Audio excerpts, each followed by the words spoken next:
Hello everyone, my name's Kim and I'm a quadruple amputee.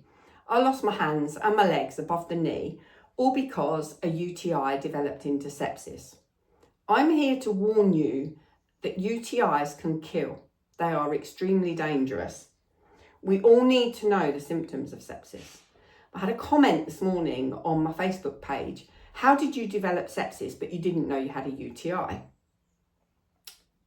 See the pinned comment here.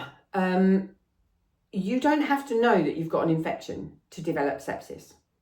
It's an extreme reaction by your immune system that causes that infection to develop into sepsis.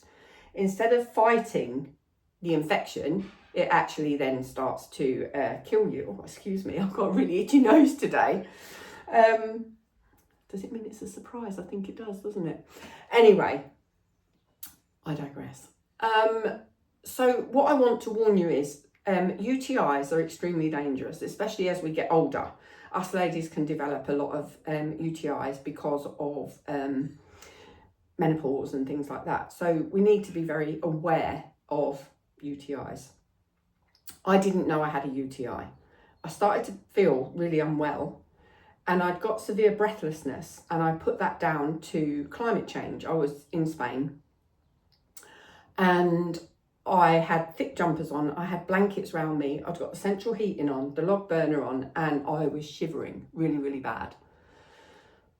I got severely breathless and I thought that was like the climate change, and I was using my inhaler, made no difference. I now know that is a sign of sepsis, and it's the infection going around your body making you really breathless.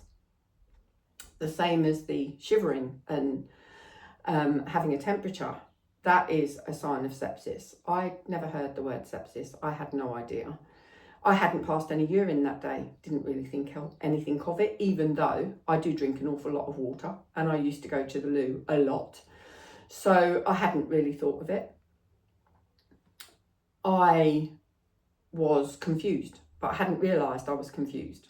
I had slurred speech. I thought that was my medication that I used to take at night, but it wouldn't affect me during the day. So I now know that that confusion was obviously blurring my kind of conception of it all. I don't know. So I don't understand quite how I even took myself to the hospital. I don't know if my husband took me. I don't know if I went by myself, but I went to the hospital. I'd obviously realised that something very wrong was happening to me. And I just said to them, dolor aquí, which means pain here in my left side. I pointed to that area. I know the confusion had stopped me from saying infection. Because I didn't know the word urine or kidney, I didn't say infection. I could have said pienso infección, I think infection. I could have said muy enfermo, I'm very ill. I didn't say those. So they x-rayed my back and they sent me away saying, nothing's broken. I went to the doctors the next day. Now, at some point, I'd gone on to my Translate app and I'd done, I think I have a urine infection, and translated it. And apparently showed the doctor that. Now, I didn't know I'd done that. My daughter had found it on my phone and she's told me that that's what I'd done. I had no idea. So we went to the doctors. The doctor had tested my urine, give me an injection in my bottom. We were given a prescription, but I couldn't get the antibiotics that day because the chemist didn't have any in stock. They'd said come back the next day. Ended up in A&E at 4 a.m. in Spain, being almost immediately put into an induced coma. And my husband given my clothes and being told she could die. She's got 2 hours to live. He hadn't got a clue what was going on. I mean, he must have been beside himself, bless him.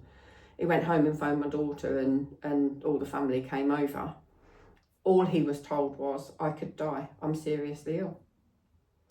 So please, ladies, and gents as well, if you get any infection, take it seriously, but especially a UTI. UTIs are one of the biggest causes of urosepsis. And that's what it's called when you get a urine infection that develops into sepsis. It's urosepsis. So please, please be aware of any of these symptoms that I've said. I also had really cold hands and feet. I'd got 3 or 4 pairs of thick socks on, and I'd got a hot water bottle under my feet. I couldn't get them warm. I had a high temperature. Things like this, a higher or lower temperature than normal, much higher or lower than normal, and a higher or lower blood pressure than normal, if you can test them, is a red flag to the hospital and medical professionals, or should be. We need to advocate for ourselves when we get to hospital. Some medical professionals don't check for sepsis. We need to let them know, I think I might have sepsis. I'm presenting with symptoms of sepsis. Please can you check me? If they don't automatically do it. Please don't walk away if they go, oh, you've just got the flu or you've just got a viral infection, because they can develop into sepsis. Any infection at all can develop into sepsis. I don't want this happening to anyone else, or worse, death, because trust me, sepsis kills extremely fast. You can die within 24 hours. UTIs are lethal, especially, like I've said, us ladies, as we get older and we go through the menopause, we can get even more UTIs. Sepsis is lethal and UTIs can be lethal too. So please, please take care, take notice, warn your family, warn your friends. Please give my video a like. Giving me a thumbs up will help push out my video to other people. Please share it. Please, please warn your family and your friends so this doesn't happen to anyone, because any infection at all can develop into sepsis and it can kill them extremely fast. It's heartbreaking seeing all these deaths day in, day out. Every 3 seconds, someone in the world dies from sepsis, and I want to stop that. I want all these deaths to stop. It's so, so important we get this awareness out there. Please feel free to share any of my videos or any information from either the UK Sepsis Trust or Sepsis Research Feet. I'm an ambassador for Sepsis Research Feet, and I'm proud to be an ambassador. I'm proud to raise awareness, and I want to stop you from dying. So please listen, please take care, and thank you for listening.